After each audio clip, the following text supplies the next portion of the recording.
Hajde ty bëjmë edhe ato planet me Joridon këtu, që mos na ikë Jorida se ikën kjo Mos ikën braçe. Ja, po I shkruajnë gjithu. Ky emision mundësohet nga Brunes, Herbadent, Eurolab, Cinco Luxury Club.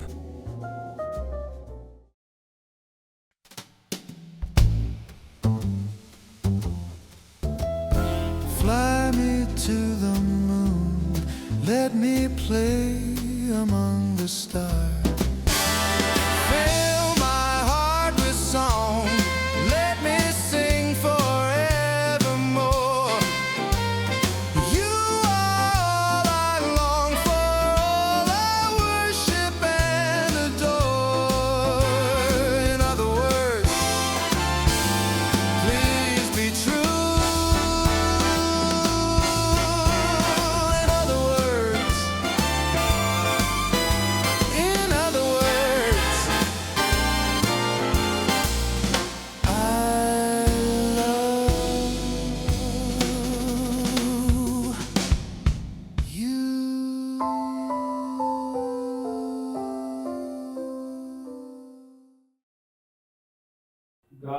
Rekord 3, 2, 1.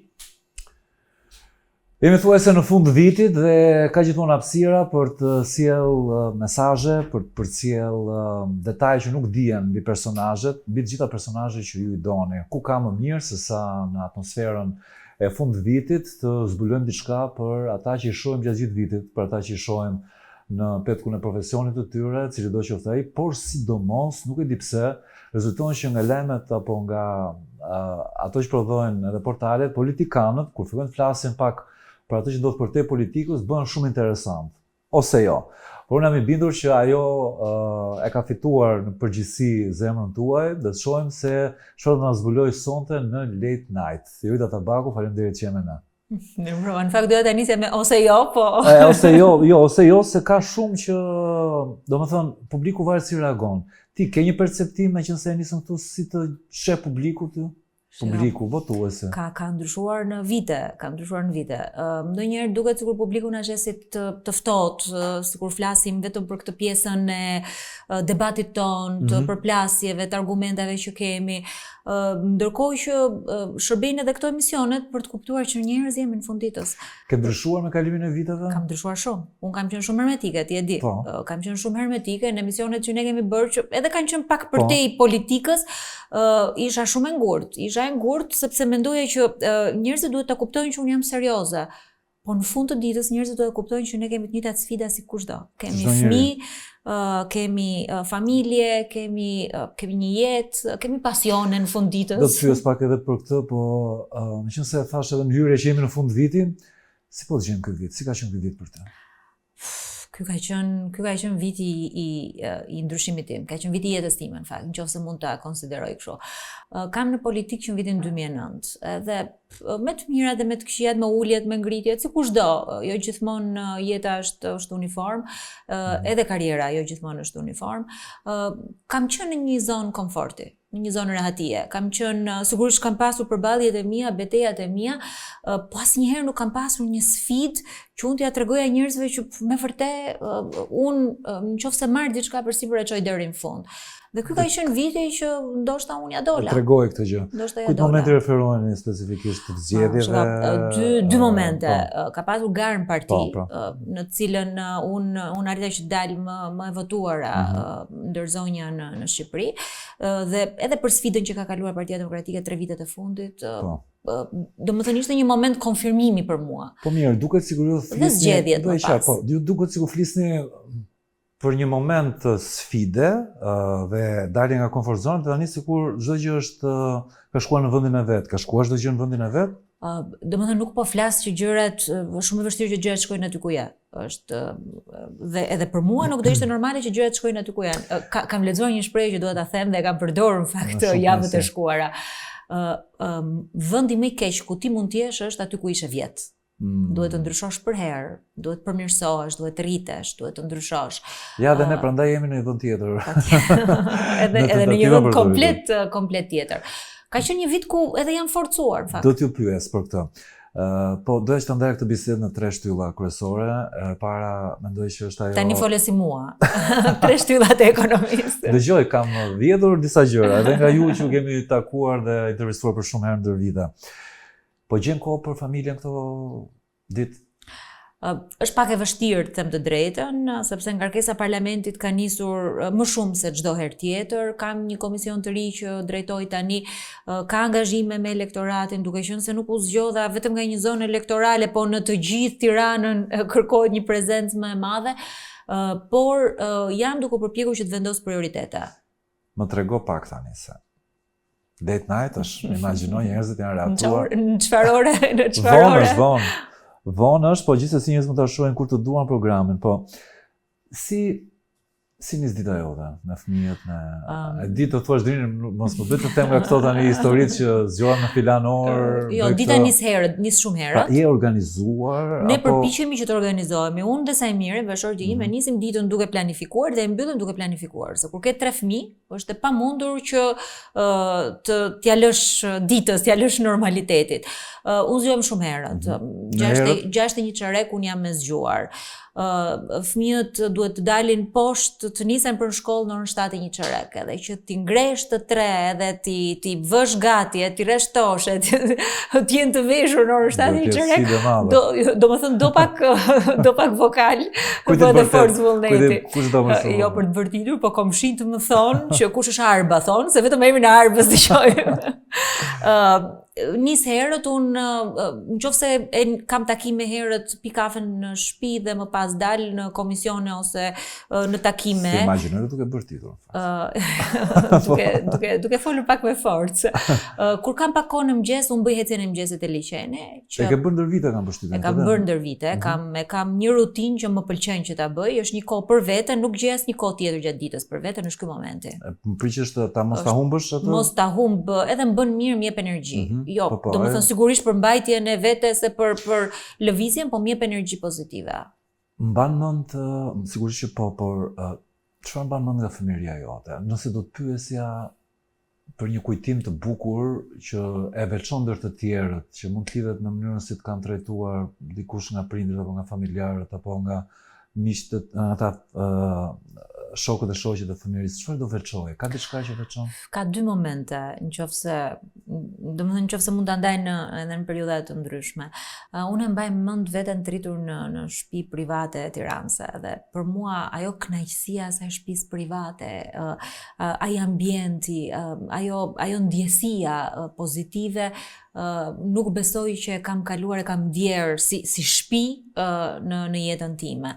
Dhe më pas kur kjo shtëpi private u prish, unë kam jetuar tek gjyshi nga mami, një shtëpi shumë vogël, 2 dhoma, një kuzhinë, një apartament, ku ne ishim gjyshi i familje të madhe, teze, daja, të gjithë pa familjet e tyre, domethënë po një familje shumë e madhe që unë ndjesi si ajo afrie me familjen nuk besoj që kam për të pasur. Përpiqem shumë tani që fëmijët të rrisin me kushërinjt, po nuk është e njëjta. Ju sa fëmijë jeni? Ne jemi 3 fëmijë. Po, 3 fëmijë. Domethënë ka qenë të gjithë të lidhur me njëri tjetrin? Shumë të lidhur edhe sot e kësaj dite, shumë të lidhur. Motra ime para 10 vitesh, 11 vite është u largua për në Bruksel dhe më pas në Berlin, ajo jeton në Gjermani tani, ka familjen e saj. Po pavarësisht kësaj jemi jashtëzakonisht lidhur, ndërkohë që vllai që është këtu në nivel të përditshëm ndoshta pak më afër, po përpiqemi që në çdo moment kemi një kontakt me këto çetet e familjes, unë s'po i menaxhoj dot më, domethënë, po është kthyer në një rutinë tashmë. Dhe kam pyetur edhe një herë, në fakt, po është e vështirë ta ndash, me kë je më shumë e lidhur? E kam të vështirë edhe për arsye të ndryshme. Domethënë, të gjithë ne gjejmë një afrimitet pak më të ngushtë në dikë. Shiko, unë për motrën ndjej një krenari të veçantë, se më duket se kam rritur unë, kemi 7 vite diferencë, që në klasë para ajo ka bërë mësimet me mua, kam shkuar unë takim me prindër, kam qenë si një shoqe e madhe, jo vetëm motër, me Lornën, po. Ndërkohë që fisnikun kemi një vit diferencë dhe sfidat më të mëdha atje dhe unë i kam diskutuar me të. Në këtë vit, në fushatën time elektorale, fisniku ka qenë ndoshta ka punuar më shumë se unë, mendoj. Domethënë duke e parë angazhimin e tij, mendoj që ka punuar më shumë se unë. Për gjëra të ndryshme kam secilin prej tyre. Si ka qenë adoleshenca jote? Tani duke kthyer kokën Do të pas. thënë adoleshenca dhe për Shiko, neve ndonjëherë mund t'i idealizojmë gjërat të shkuar. Domethënë i përjetojmë ndryshe atëherë dhe tani i kujtojmë ndryshe. Kam qenë e aktivizuar në gjimnaz jashtëzakonisht shumë. Kanë qenë gjyqet imituese, kanë qenë debatet, kam qenë në secilën prej këtyre. Dhe kam qenë sigurisht edhe pjesë e mësimeve vi nga familje profesorësh edhe mësuesish. Gjyshja profesor matematike, mësues dhe e kam pas shumë rigoroze këtë pjesën e mësimit. Plus duke qenë se mami nuk arriti dot prej familjes persekutuar që të kryente shkollën e lartë, domethënë i projektoi tek mua të gjitha ëndrat dhe dëshirat, dhe unë shkollën e kam pasur pa kompromis. Domethënë me familjen kisha një marrëveshje. Nëse ti kryen shkollën mirë, ti mund të bësh çdo lloj gjëje tjetër nga ato që ke dëshirë. Kështu që unë kisha shkollën dhe pastaj gjithë këto të tjerat. Dhe jam angazhuar dhe në politikë që herët. E ke jetuar plotësisht, domethënë këtë pjesën? E kam jetuar plotësisht, mund të them 200%. Ne jemi një grup klase gjimnazi që e kemi jetuar me njëri tjetrin çdo moment të ditës. Dhe që me sa di takoheni akoma? Ne takohemi 2 herë në vit, takimin e radhës e kemi tani në festat e fundvitit. Takohemi në verë dhe në fund vitit kemi një rutinë që nuk e këmbejmë, nuk e ndrojmë asnjëherë dhe nuk e këmbejmë asgjë tjetër. Ke kohë për veten? Kam shumë pak kohë për veten. Për shembull, tani edhe nëse s'jam kaq perfekte, domethënë nëse këto flokës ngjan aq mirë, nëse nuk arrit dot të bësh gjithë gjërat për veten, jam mësuar them let it be. Por përpiqem që ato gjëra për të cilat kanë rëndësi për mua t'i bëj, për shembull leximi, ecja, koha me familjen, mua më pëlqen shumë, për shembull gjatë periudhës verës që të merrem me shtëpinë. Jam një person shumë i lidhur me shtëpinë. Me shtëpinë, me redimin, me kujdesin. Jo vetëm me redimin, me çdo gjë, me kujdesin, me lulet në balkon, çdo lloj gjëje të shtëpisë unë kam pasion. Më pëlqen shumë dëgjoj muzikë. Po. Më pëlqen jashtëzakonisht shumë. Kam filluar dëgjoj shumë muzikë shqiptare tani. Muzikë shqiptare. Për shembull, përveç Marcela Çibukaj që unë kam timen të preferuar, më pëlqen shumë Venera me Lindin. Me Lindin, po. Domethënë tekstet më pëlqen, nëse kam një dëshirë, një ëndër sirtar që s'e kam realizuar, unë tani po na ikën, po do të çosh ke koncerti Ed Sheeran. Koncertin e Ed Sheeran po. Së zërin e kemi, mos të duket çudi që në emision po dëgjoj. Ta shohim. Do doja të shikoj Ed Sheeran, po, në fakt mund të gjesh data ose mund të patjetër mundet gjithmonë, po koha është kaq e kufizuar. Koncertet janë një kënaqësi shumë e bukur dhe shkëputje nga realiteti. Ne përpiqemi që të bëjmë sporte në familje. Ne përpiqemi që të bëjmë aktivitete që jemi në familje. Në cilat nga këto që përmende të shoqëron më shumë edhe po them bashkëshorti juaj? Të gjitha sportet ne i kemi në familje. Ecjen përpiqemi që ta kombinojmë bashkë në varësi të sigurisht edhe të angazhimeve, edhe të dy ndajmë këtë pasionin për sportin. Të dy, futbollin që e shohim se nuk e luajmë. Kurse në një orë duke luajtur sport. Jo, nuk kemi. Domethënë, ato fillime kemi luajtur edhe volejboll, të them të drejtën. Tani përpiqemi hecjen, jo, në një ekip. Domethënë nuk duhet ta kesh kundërshtar bashortin tim. Do zihesh përfundimisht. Hecjen, ne luajmë tenis me fëmijët, kur kemi mundësi, fëmijëve i pëlqen shumë skit. E duan fëmijët sportin? Fëmijët e duan shumë sportin. E duan aq shumë sportin vajzat, sa që janë vetëm të vajza që nuk janë kurs baleti dhe piano, që për mua është një keqardhje shumë e madhe. Mund të pyes për moshën? Vajzat janë 8 vjeçe, djali është 6. Okej, po. Domethënë binjakët janë 8, dreni është 6. Dhe janë të lidhur me njëri tjetrin? Janë shumë të lidhur me njëri tjetrin. Arba dhe Irisi gjithë ditën debatojnë me njëri tjetrin, por në momentin që për shembull njëri nga ne cënon njërin, ato vetëm kur i shef përqafuara dhe na sulen të dyja. Është vërtet kjo çështje e binjakëve që janë shumë të është shumë. Kanë një afrimitet pazakont. Shiko, un kam një ngër të madh në këtë drejtim. Un kam dashur që ato të dyja, ato nuk janë identika. Dhe unë kam dashur që ato të dyja secilat të zhvilloj personalitetin e vet. Doja t'i ndaj edhe në klasa. Filloi një qarë, sa që thash, domethënë po bëj diçka gabim. Lexuam shumë atëherë edhe unë dhe Sajmiri, që si mundet që t'i bëjmë pak më të pavarura. Dhe shumë sugjeronin që ndajnin në 2 klasa. Ato në parashkollor kishin qenë bashk. Unë thash, do më thënë, do ndodhin një traumë, thash se këto qanin, shtrieshin duke qarë dhe zgjoheshin duke qarë, kur neve i tham që do ju vendosim në klasat veçanta. Me Drenin, ato debatojnë shumë me njëra tjetrën, bëjnë të dyja bashkë dhe ky vetëm. Po kur jemi jashtë në ambientet jashtme, këto janë kujdestaret më të mira. Çdo moment e ruaj, Dreni është këtu, e preku njëri Drenin, shkojnë i thonë mos e prek se është vllai im, janë kështu si ekip. Ke filluar ti projektosh për të ardhmen apo është herët? Do më thënë, do ti çka si mendon, mendon për të ardhmen e tyre? Mendoj çdo ditë, nëse ka diçka që mua më shqetëson më shumë, unë s'e kam menduar ndonjëherë të jetoj jashtë. Megjithëse kam bërë shkollën, i me motor jeton jashtë, kam udhëtuar shumë. Momenti vetëm kur unë kam menduar me veten time pse nuk jetova jashtë, kur kisha mundësi, sepse tani është përveç se shumë vonë, unë e kam vendosur, e kam darë që jam këtu, ka qenë kur kam lindur fëmijët. A ka qenë ky vendimi më i mirë që kam bërë për ato. Ti vendos një pikë pyetje, më thënë, a është ky ambienti që dua t'i rris.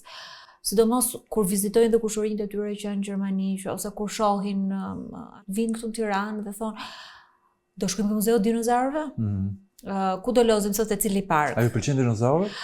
Po Se lexova rastësisht një gjë lajm para disa ditësh që fëmijët që pëlqejnë dinozaurët kanë një nivel inteligjencë më të lartë se të tjerë. Jo, koincidens më kujtua. Shpresoj të jetë kjo, i pëlqejnë shumë parahistorik. Ne po lexojmë Odisejnë për fëmijë tani, i pëlqejnë shumë këto gjërat që kanë lidhje me historinë. Çdo gjë që ka lidhje me shkencën, me historinë i pëlqen shumë. Si familjarët e tu, për këtë nuk kam pyetur asnjëherë, fakt kur të shohin që dikush të sulmon ju, por nuk para sulmoheni personalisht apo debatoni publikisht, vjeni në qendër të ose ju vini dikon në qendër të vëmendjes mediatike për një aferë korrupsioni, si është kjo familjarët e mi fatkeqësisht e përjetojnë shumë keq. Them fatkeqësisht sepse ato me të vërtet e ndjejnë, e përjetojnë këtë pjesën time të politikës edhe sulmet e politikës, sepse ato e dinë që unë e kam me të vërtet. Unë e bëj këtë gjë me pasion. Dhe ato thonë që edhe të tjerët me të vërtet e kanë, po pse duhet të armiqësohen në këtë nivel? Unë nuk kam sulmuar kur askënd personalisht, kam folur me argumenta, nuk kam folur kur për individin, kam folur për punën e individit, nuk e kam sulmuar askënd nga familja, po kam folur për vendimarrjen e personit, atëherë pse duhet dikush edhe të na sulmoj, edhe të na përgojoj ku s'kemi bërë asgjë të keq në këtë vend, përkundrazi. Çfarë po ndodh në PD? Kjo është pyetja e $1 milion. Shiko, unë kam bërë betejën time në Partinë Demokratike. E kam bërë edhe me kosto personale. Jam i vetmi person politik i Partisë Demokratike që isha në listë hapur. Edhe e kam thënë publikisht që nuk e meritoja, edhe sot e kësaj dite mendoj që nuk e meritoj. Por mua kjo beteja më nxori më të fortë, sepse tregoj me të vërtet që puna ja vlen dhe njerëzit e pëlqejnë këtë mënyrë time të bërit politik. Ndoshta jo të gjithë, po ky investim ja vlejti. Dhe unë kam vendosur që betejën time do ta bëj në Partinë Demokratike. Do ta bëj aty brenda në struktura. Do t'i them mendimet e mia aty, do t'i bëj kundërshtitë e mia aty, dhe mendoj që sot Partia Demokratike ka nevojë më shumë se kur për të thënë mendimin kritik. Më tha dikush, se po tregoja që do kem një intervistë me Rita Tabakun, tha, pse nuk është më shumë e angazhuar, për shumë në këto protestat që bën Partia Demokratike. Në protest kam qenë çdo protest. Po pse sikur nuk po dëgjohet, domethënë jo se nuk po dëgjohet shumë zëri i saj në parti, po meqense ajo është njëri që i ka këto vota, njerëzit e duan. Elektorati i ka dhënë besim, pse nuk ka më shumë angazhim? Ka diçka që të pengon në parti apo? Angazhimi im është në parlament. Unë nuk kam asnjë pozicion në parti. Asnjë pozicion, po kjo nuk më pengon mua që të jem me demokratët. Ti mund të shohësh rrjetet e mia sociale dhe të shohësh që unë mund të jem personi që është më shumë terren se kushdo tjetër. Po është kjo politika pra që vlen të bëhet sot, pra kjo politika e terrenit apo? Tani un kam vendosur që të fokusoj gjithë energjitë e mia tek të bërit opozit. Se për njerëzit ka shumë rëndësi drin me thënë të drejtën kur shkoni troket ke dera dhe i thua kërkoj votën tënde, ka më shumë rëndësi ajo që ti ke thënë për ato, ke folur për çmimet, ke folur për pensionet, ke folur kur rritën taksat, ke folur për profesionet e lira. Ka më shumë rëndësi se sa debati jon i brendshëm. Ti ndihesh e qetë me veten tënde dhe për këtë po pyes shumë sinqerisht, domethënë ti gjen qetësi kur sheh Partinë Demokratike sot në situatën që është dhe qeverinë anën tjetër, pra unë nuk ndjej qetësi, nuk jam duke dhënë maksimumin tim, po nuk jam në momentin që unë mendoj që kemi një produkt konkret dhe kemi diçka konkrete që po e përmirësojmë. Unë Partinë Demokratike jam rritur. edhe e shoh jo si një familje, po e shoh edhe si një investim timin, ashtu siç ato kanë investuar ke mua dhe unë kam investuar në parti. Kam vënë dhe unë gurin tim dhe tullën time aty. Dhe e shoh me keqardhje vështirësinë që po kalojmë. Dhe e shoh me keqardhje jo vetëm për klasën politike që ka sot Partia Demokratike, e shoh me keqardhje për njerëzit, edhe për shpresën që ne duhet japim. Dhe e kam thënë dhe e them që ne duhet të ndryshojmë komplet qasjen dhe duhet shkundemi. Po, tani, një tjetër pyetje që po bëhet shumë shpesh këto muajt e fundit, mbase për shkak të edhe një lëvizje që po përpiqet bëj Partia Demokratike që po mbase nuk po funksionon, ka një numër të vogël, jo shumë më mbështetësish nëpër rrugë që ku bëhen protesta, disa i lidhin me drejtimin e partisë, disa me strukturat. Mendoni ju ose si jeni e vendosur në këtë debatin për pasur një kryetar të ri Partia Demokratike? Unë mendoj që frymën, po edhe tempin e jep politika. Domethënë, aty njerëzit do të vinë kur të shohin qasjen tonë, kur të shohin faktin që neve po bëjmë me të vërtet diçka. Ka pas momente ku ka qenë vështirë politika dhe Partia Demokratike dhe prapë ne kemi arrit rezultata. Dhe unë këtu i referohem periudhës 3 viteve të fundit, për shembull kam drejtuar Komisionin Hetimor të Inceneratorëve kur Partia Demokratike ishte në flak. Dhe kur ti flet me argument, kur ti flet me bindje, kur ti beson ke ajo që bën dhe njerëzit besojnë ke ty. Po besojnë po jo me votë. Po, pjesëmarrjen e dobët në protest unë e shoh edhe të lidhur me faktin që njerëzit kanë shumë pak besim te politika sot. Është reflektuar në pjesëmarrjen në zgjedhjet e përgjithshme dhe vendore dhe kjo është diçka që ka lidhje edhe me ndryshimin e qasjes tonë. Që me të vërtet mendoj që ne duhet ta ndryshojmë. Po si pra? Për sa i përket domethënë jo realisht, domethënë ndryshimin e qasjes, dikush që vërtet ju do t'ju japi votën. Po thotë, si t'ja jap në më? Pse? Ne duhet të tregojmë që kemi një model politik i cili bazohet tek argumenti, i cili bazohet tek alternativa, tek propozimi, i cili ka figura me integritet, i cili e shikon politikën si mjet për të ndryshuar, jo për të përfituar. Dhe të gjitha këto nuk kipen dot vetëm duke e thënë unë, po duke e kryer, duke e bërë këtë në praktik, duke e reflektuar në çdo akt që ne bëjmë. Në çdo akt që ne bëjmë ne duhet ta reflektojmë këtë. E mendoj me të vërtet që Partia Demokratike sot ka nevojë të ulet dhe të flasë me njerëzit. A do kishte vend për një garë për një kryetar partie? Për të kaluar te kryetari i partisë, se sigurisht që s'kam për ta evituar si pyetje. Kam bërë një betejë në Partinë Demokratike vitet të fundit dhe ajo që kam kuptuar është që kryetari i Partisë Demokratike nuk e zgjidh as nga studiot televizive dhe nuk e zgjidh as sepse ne themi të hiki ky dhe të vi ai. E zgjidh antarësia e PD-s. Dhe ajo që duhet bëjmë ne sot është të ulemi dhe të flasim me njerëzit për modelin e drejtimit që duhet ketë Partia Demokratike dhe për rrugën që duhet marri. Po unë e shoh të gabuar që në momentin kur të gjithë reflektorët duhet patjetër të jenë ke qeveria, ne të gjithë merremi me opozitën. Opozita patjetër duhet ndryshojë. Jam unë e para që e them. Por po të shohësh edhe pak debatin e stisur nëpër studio televizive, ti shikon që sot ke zëvendës kryeministrën, ti e ke zëvendës kryeministrën sot të pandehur, dhe ti e ke sot zëvendës kryeministrën një person i cili duhet kishte dhënë dorëheqjen dhe çdo studio televizive merret me një debat brendshëm Partisë Demokratike. Janë një stimul, janë një zhurmë, janë një kryer një debat. Është mund të jetë qëllimshëm ose jo, kjo është them dakord. Ti një televizionin aq mirë të kuptosh që shpeshherë mund të jenë të dirigjuara. Të stimuluara, por edhe nga partia nëse nuk ka një lëvizje për shumë vite, mbase humbet besimi që aty më vërtet mund të ketë një qasje të re. Shpresë nuk e jep qeveria, shpresën e jep opozita. Dhe unë kur e shoh mungesën e besimit tek njerëzit, e shoh edhe me faktin e asaj që duhet bëj opozita. Çfarë duhet përmirësoj opozita, çfarë duhet të ndryshojë opozita. Si është klima sot në PD? Është më mirë se 3 vite të shkuara. Mund të ketë një ndjenjë mosbesimi, sepse nuk kanë qenë pak ato që kanë kaluar. Ka edhe të them drejtën pak zhgënjim nga këto zgjedhje. Sigurisht që ky rezultat nuk është rezultat për të krenuar, është rezultat që të bën të reflektosh, po unë shqetësimin më shumë e shoh ke njerëzit. Një forcë politike duhet të rishpik veten për të shkuar tek njerëzit që kanë 12 vite që janë opozit, që mund të mbeten dhe 16. Një forcë politike duhet patjetër që t'i drejtohet njerëzve për problemet e zgjedhjeve, për problemet e vendit nga pikpamja krimit, e korrupsionit, po duhet, domethënë mendoj, kam arritur një nivel që mendoj që ne duhet flasim politikisht me zgjidhje. Si do bëhet. Dhe ndoshta kjo mund të ketë munguar. 3 vitet e fundit mua më ka munguar shumë edhe të bisedoj me njerëzit. Por ne duhet dëgjojmë më shumë se të flasim. Po ju takoni njerëz vazhdimisht? Vazhdimisht, po këto formatet ku ti vetëm reflekton dhe dëgjon janë stimulohen dhe nga njëri tjetri, se në takim pak më të ngushta është e vështirë. Ke harruar të bësh debat?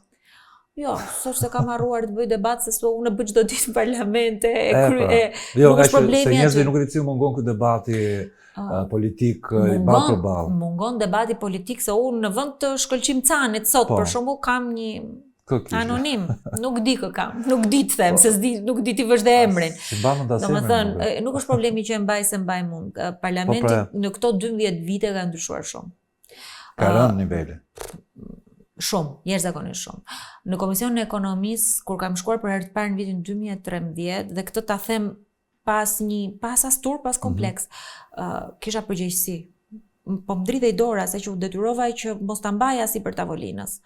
Kisha Ridvan Boden, Flor Mimën, Sherefedin Sheun, kisha përball Anastas Angjelin, kisha Shkëlqim Cani, Ministër Financash, kisha Mimi Kodhelin, kisha Rion Braçën, domethënë kisha njerëz të cilët secili prej tyre për te eksperiencës kishin edhe mendimin politik, kishin një histori pas vetes. Sot nuk kemë këtë bësh debat në parlament. Kjo ndodhi me gjitha partitë, zonë të bako. Jo vetëm me... Shiko, nuk tentoj që të them që kjo është një problem ekskluzivisht i majorancës, është një problem i politikës. Por sot, Partia Demokratike, unë e shoh profesionalisht më mirë se kundërshtari.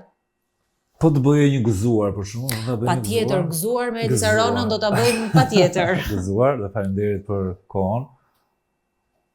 E bëm gëzuar moment e gabuar në fakt se për parlamentin si avlente për të përgëzuar, por... Ja, të shpisum, se e ka motivin pëse da bëjmë gëzuar. Ka një arritje të ndën politike, të cilën të thua ja dola. Dhe një kauze me mori një form, mori një drejtim, dikush, po themi, u vendos për para një përgjësie që me duhet vendosësh, cila është? Kanë qenë 3. Ashtë 3 gëzuar. Personale ka qenë viti fundit. Jo pse unë shkova në parlament. Sepse edhe mund mos shkoja. Mund merrte Partia Demokratike vetëm 12 deputet në Tiranë, jo 13. Po ka qenë një vit për mua ndryshimi, një vit përmirësimi, një vit reflektimi për vete, një vit edhe për t'u bërë pak më e përullur me këmbë në tokë, se ti ndoshta mendon që ky është një realitet që ke fituar dhe këtu do jesh gjithmonë. Ndërkohë që nga pikpamja e njerëzve ka qenë komisioni hetimor i incineratorëve. Unë nuk besoj që ka prekur më shumë njerëz, po edhe konkretisht, se sa kisha njerëz pafund që më shkruanin. Më thoshin atëherë shofer të taksive, njerëzit hyn taksi dhe hyn taksi dhe thonë që ndizen çik se është Sterion Velia, ndizen çik se është Edi Rama. Ndërkohë që nga pikpamja e ndryshimit konkret ka qenë betejë për profesionit e lirë në gjykatë kushtetuese. Por mua ka shumë rëndësi Drini kur diçka je i vëj fytyrën ta çoj deri në fund. Është edhe çështje karakteri, po është edhe çështje besimi tek njerëzit. A beson tek kjo drejtësia e re? Është për si term kështu tani, po si është raporti yt me drejtësinë? Raporti im me drejtësinë është që unë para drejtësisë jam e pastër, së pari. Jam personi që kam shkuar në SPAK ndoshta më shumë se kushdo për të çuar dosja, edhe për të denoncuar. Mos shkofsh për të tjera. Ja kam thënë atëherë Arbena... Është vërtet kjo që po shkove në SPAK, s'ka më këthim brava? Ja kam thënë Arbena Metajt atëherë, në fakt se më tha muaj që bota rrotullohet, nga që unë po e denoncoja në SPAK isha periudha, dhe thash, mund të rrotullohet, mund ndodh çdo gjë, po unë flej e qetë në mëngjes se kur zgjohem nuk e kam SPAK-un ke dera. Dhe kjo shprehje që vë kokën jastëk dhe fle rehat, duket sikur. Jo, jam aq e qetë në këtë drejtim, jam shumë e qetë. Pra, domethënë ideja është që se ndonjëherë diskutohet sikur njëra palë, po i quaj palë, kur preket vetë nuk intereson politikisht qëndrimi që madhërësia dhe sulmon vetëm të kundërt. Shiko, drejtësia ka qenë për vite me radhë një fushë ku edhe në procesin e integrimit, po edhe në shumë drejtime Shqipëria ka çaluar. A mendoj unë sot që kemi një sistem të pavarur? Nuk e mendoj dot. Ka presione politike. Ka mënyra se si zgjidhet antarët e Këshillit të Lartë Prokurorisë, drejtuesi SPAK-ut, shumë struktura e kanë influencën politike aty brenda, sepse zgjidhen nga organe të ndryshme që influencojnë politikisht. A mendoj unë që është duke bërë më të mirën? Mendoj që në disa raste mund të kishte bërë më mirë, mendoj që në disa raste mund të shohësh një konotacion politik, asgjë nuk është perfekte, po për mua lakmusi është a shkon drejtësia dot aty ku është pushteti. Dhe për herë të parë drejtësia aty ku është pushteti ka shkuar tek ish zëvendës kryeministri. Atë do të pyesë, çfarë mendon për hetimet që po kryen për Zoën Balluku? Unë jam kundër këtyre linçimeve, sulmeve, për më tepër kur bëhet fjalë për një grua, për një zonjë, për një nën. Në fund ditës kemi të gjithë familje, siç e përjeton familja ime, diçka e përjeton familja e kujtdo. Por ne jemi njerëz politik dhe ne duhet të mbajmë përgjegjësi politike. Duhet të mbajmë përgjegjësi politike për veprimet tona. Unë po të kisha qenë zonja Balluku do kisha dhënë dorëheqjen. Unë s'kam për të qenë kurrë zonja Balluku, sepse s'kam për ta vendosur veten kurrë në një pozitë të tillë. Po çdo zyrtar që përballet me drejtësinë duhet japi dorëheqjen. Për t'i hap rrugë drejtësisë, për të vendosur një standard ndryshe. Sa mirë e mbajmë mend neve një X zyrtar që jep dorëheqjen për t'u hetuar i lirë. Vendos edhe për veten tënde një standard tjetër, edhe të referohen njerëzit për mirë. E rëndësishme është që njerëzit mbajnë mend kur kthen kokën pas për ato që ke bërë, jo për ato të cilat ti po lufton, se sot ato po luftojnë për vendin e tyre, për pozicionin e tyre. Për mua është e padrejtë kjo gjë që po ndodh me gjykatën kushtetuese, mbrojtja që po jep qeveria e me radhë. Sa e dobësuar sot mazhoranca? Është e dobësuar apo duket se është më e fortë? Nuk besoj që sot mund të flasim për një mazhorancë morale. Nuk ka një mazhorancë morale. Sa po dalim nga zgjedhje dhe drejtuesi politik i qarkut Fierit, që i ka sjell Partisë Socialiste numrin më të madh të deputetëve, është e pandehur për një skem korruptive me përfitime financiare, të cilat janë përdorur në fushat elektorale. E njëjta gjë është me kryetarin e Bashkisë Tiranës. Domethënë, sot nuk ka një mazhorancë morale, po ka një mazhorancë numrash që është atje. Po për mua kjo mazhoranca numrave ka rënë. Si duket betejë që përpon kryetari i Bashkisë Tiranës Serjon Velia? Jam e dyzuar, sepse të them mendimin tim që ai ka drejt të shkojë deri në fund, do gjykohem sepse për mua Serjon Velia është politikani që ka vendosur standardin më të keq dhe ka krijuar mënyrën më të keqe të korruptimit të pushtetit. Serjon Velia ka ngritur një sistem me blerje mediash, me presione, me shantazhe, me intimidime, me sulme, që po i vuan vetë në kurriz tani. Unë e mbaj mend si tani ka qenë një moment jo i lehtë për mua, them drejtën, unë kam qenë shtatzane me Drenin, kur më shkruajnë 10 veta njëkohësisht, hap televizorin se po të sulmon Serjon Veliaj. Dhe Serjon Veliaj më akuzonte mua që unë po denoncoja shkollën Sami Frashëri që ishte prishur, që shkolla Sami Frashëri sot po hetohet në SPAK. Unë po e denoncoja. Ka mbetur në mendje ky detaj, se duket edhe për shkak të. Më ka mbetur në mendje sepse unë shkollën po e denoncoja për faktin që shkolla ishte prishur dhe ja kishin dhënë një biznesi për ta ndërtuar, ndërkohë që s'ishte bërë tenderi. Dhe Serjon Velia i dilte dhe thoshte ai ka vënë gjop këtij biznesit, kjo prandaj. Po doli që Serjon Velia i vinte gjopa për vete për bizneset. Dhe prandaj mendoj që ai ka krijuar një sistem të tmerrshëm. Por beteja që ai po bën është betejë që do i shkojë deri në fund. Për ata që ta shohin këtë intervistë dhe thonë Mimi Orida se ti je popullore në atë seriozitetin tënd. Po Mimi Orida se Gos Tirone, dakor, po ku do vini në një pushtet apo s'do vini në një pushtet? Shiko, këtë fjala Gos Tirone më ka pëlqyer shumë me këtë fushatë dhe e kam përdorur gjithë fushatës të drejtën, shumë, sepse kudo ku shkoj, Gosa jo, po ti je Gos Tirone, do të votoj. Po yes. Ka qenë një shprehje që më ka ngrohtë në fakt, edhe më ka dhënë edhe çik pozitivitet. Një forcë politike, po nuk konkurrojnë zgjedhjet, po sfitojnë zgjedhjet është e shuar. Domethënë ne nuk jemi NGO. Ne patjetër duhet jemi në gara elektorale për të fituar ato. Sepse për ndryshe është e kohët që të ekzistojë një forcë politike. Një forcë politike nuk ekziston për të qenë në opozitë. Jepi pra një përgjigje këtyre që të ndjeken, thuaj kur do vini në pushtet. Një forcë politike nuk ekziston të jetojë në pushtet. Partia Demokratike, unë mund ta kem shumë thjesht do vi nesër. Partia Demokratike për mua është alternativa më serioze e pushtetit. është në një moment jo shumë të mirë. Sigurisht që të gjithë duhet kontribuojmë që dalim nga ky moment jo shumë i mirë, po për mua është qeverisja e nesërmes. Do të bëj vetëm një falënderim edhe për pastaj kam disa pyetje të shkurtra në vijim të intervistës, do të bëj një falënderim për ata që na mbështesin dhe janë një mbështetje për këtë program, që është një kompani shumë e specializuar në shëndetin oral Herbadent, me eksperiencë shumë të gjatë nga Çekia që tashmë është edhe në Shqipëri.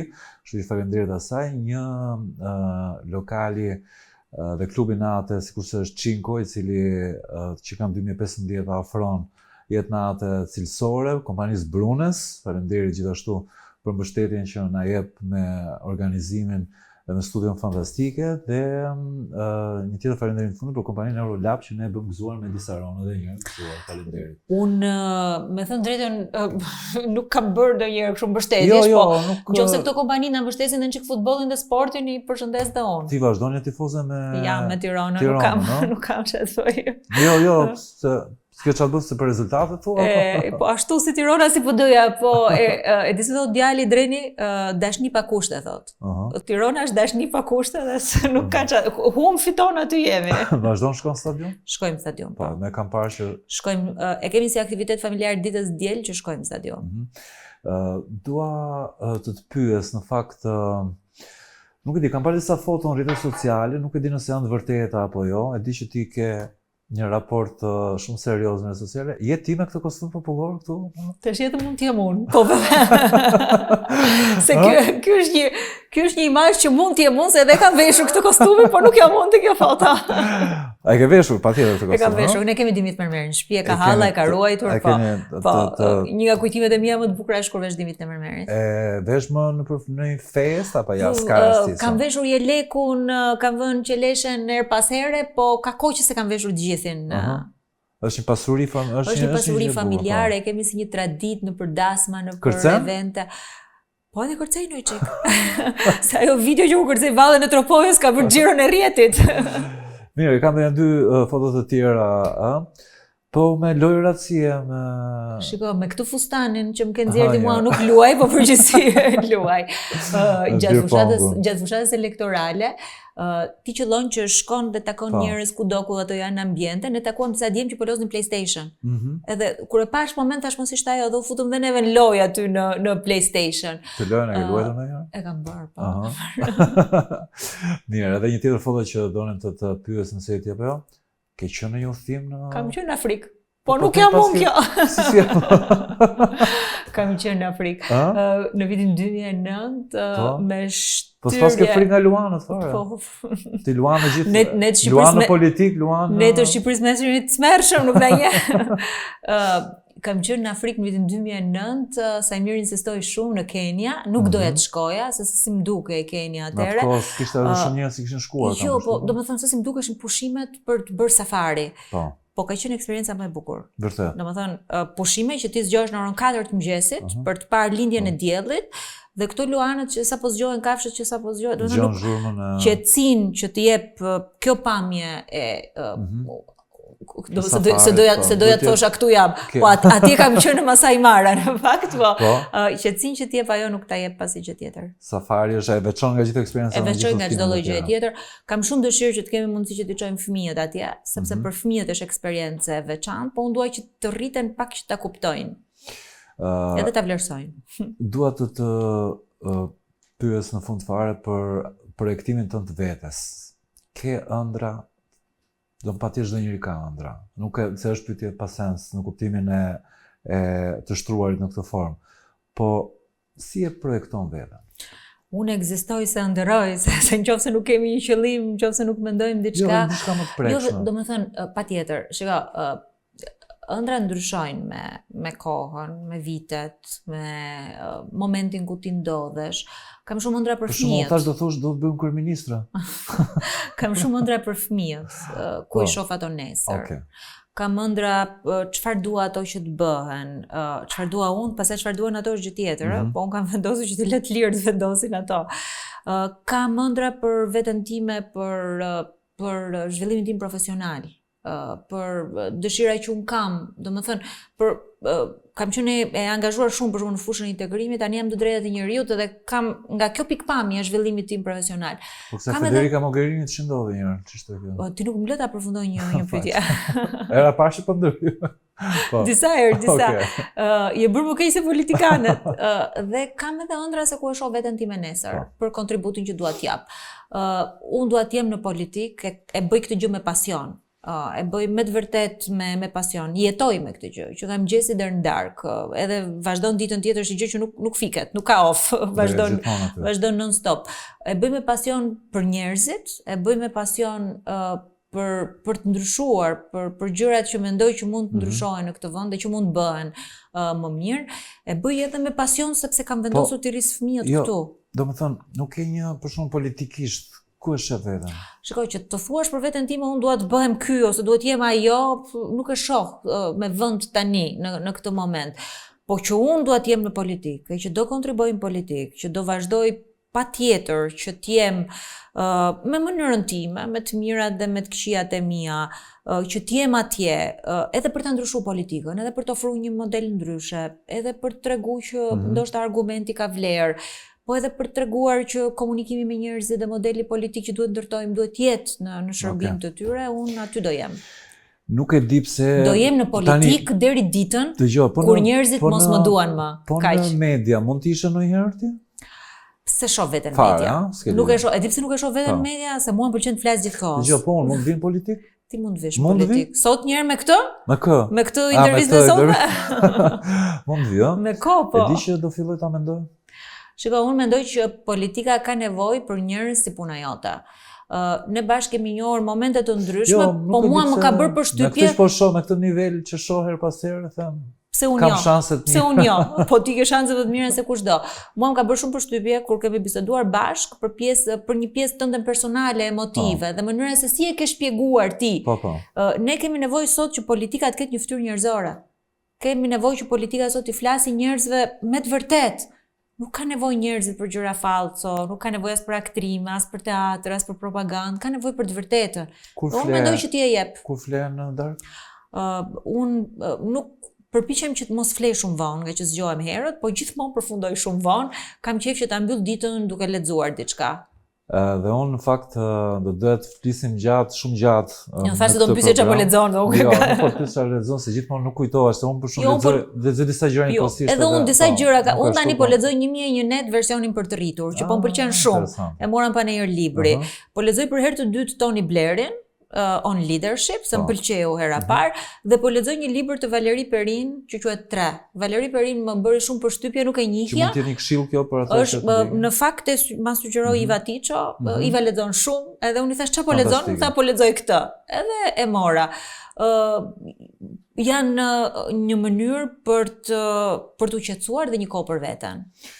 Ishte shumë kënaqësi që biseduam bashkë, ta thash që do kishim pasur mundësi të bisedonin dhe shumë e gjatë, sepse me ju ndër vite ka qenë biseda shumë kënaqësi, po ta them edhe një herë, ndosë kam përsëritur që je profili i politikanes dhe i politikanët që do donin ta kishin të shumë fishuar në Shqipëri, por që urojmë që të kenë më shumë të tillë, ndaj suksese dhe shëndet. Shumë faleminderit edhe që ma bëre bisedën e lehtë edhe për komoditetin që më dhe, dhe meqense jemi këtu, dua që t'ju urojmë të gjithëve gëzuar festat. Po, prag festash jemi, do të thonë ditë festash janë. T'ju urojmë gjithëve një vit më të mirë, t'ju urojmë gjithëve qetësi mendore, shëndet, familjen dhe pastaj gjithë gjërat e tjera, zemrat plot, vetëm kaq.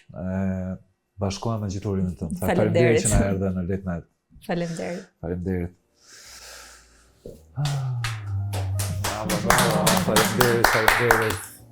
Sa shpejt më ka bë me fol, nuk më let. Do të me hik, prandaj. Xhodi ama. Futëm atje në Xhodi. Late night in blonde, dreamy in the city when Tirana doesn't sleep. Late night in blood, late night in blood. Ky emision mundësohet nga Brunes, Herbadent, Eurolab, Cinco Luxury Club.